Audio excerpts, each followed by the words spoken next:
गेहूं के अंदर पीला रतुआ रोग, जिसे आप येलो रस्ट भी बोल देते हो, ये गेहूं की एक मुख्य बीमारी के रूप में मानी जाती है। इसी के साथ लगती बीमारी होती है काली कुंगी, या जिसे आप भूरी कुंगी भी बोल देते हो। दोनों तरह की बीमारियों को कंट्रोल करने के लिए जो भी दवाइयाँ प्रयोग की जाती है वो दोनों सेम रहती है।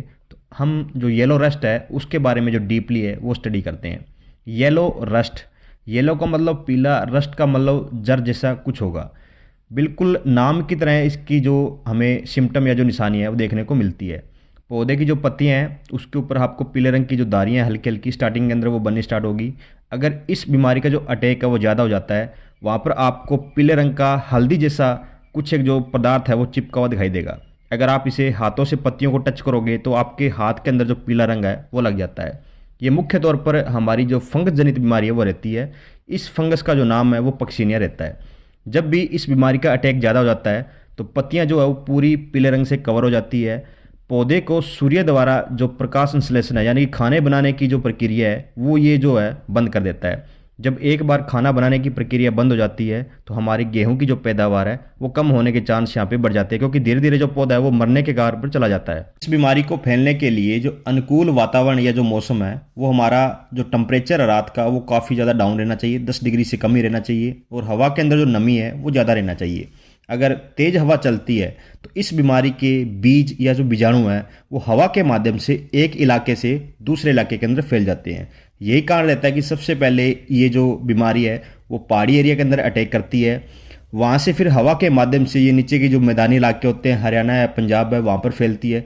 उसके बाद में जो भी बॉर्डर टच एरिया होता है, जैसे कि अगला हमारा जो है वो राजस्थान लगा लेते हैं, वहाँ पर ये जो बीमारी है वो सबसे ज़्यादा अपना जो अटैक है वो करती है। गेहूँ की कुछ एक वैरायटी जो इस रोग के प्रति सहनशील नहीं है, उन वैरायटियों के अंदर इसका जो नुकसान है वो सबसे ज़्यादा देखने को मिलता है। ऑफ सीजन के अंदर, यानी कि जब गेहूं की जो बिजाई है वो नहीं की जाती, तो काफ़ी तरह के ऐसे खरपतवार होते हैं जिनके ऊपर इस बीमारी के जो बीजाणु या जो बीज है वो जिंदा रहते हैं। अब हम बात करते हैं इस बीमारी की जो रोकथाम है वो हम किन तरीकों से कर सकते हैं। सबसे पहला जो तरीका हमारा आता है कृषि तकनीक, या जिसे आप कल्चर प्रैक्टिस भी बोल सकते हो।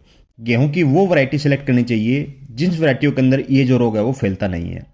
नंबर 2 पर हम बात करते हैं कि ज़्यादा लेट जो है वो गेहूं की बिजाई हमें नहीं करनी चाहिए।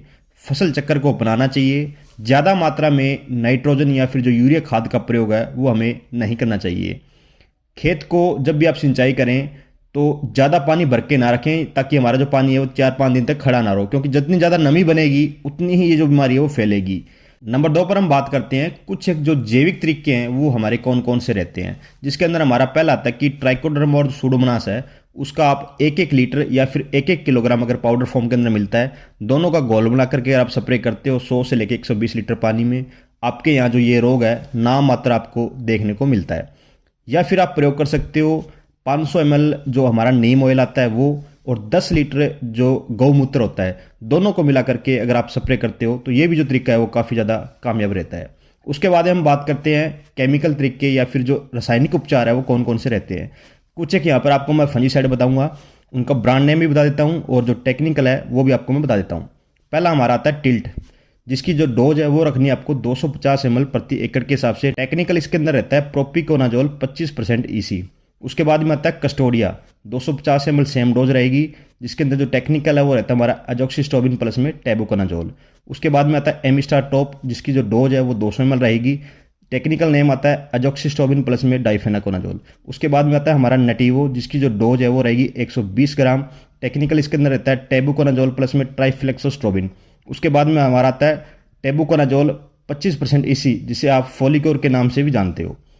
उसके बाद में हम बात करते हैं टाटा कंपनी का ताकत, जिसके अंदर जो टेक्निकल है वो रहता है कप्तान प्लस में हेक्साकोनाजोल। इसकी जो मात्रा है वो आपको रखनी है 350 ग्राम प्रति एकड़ के हिसाब से।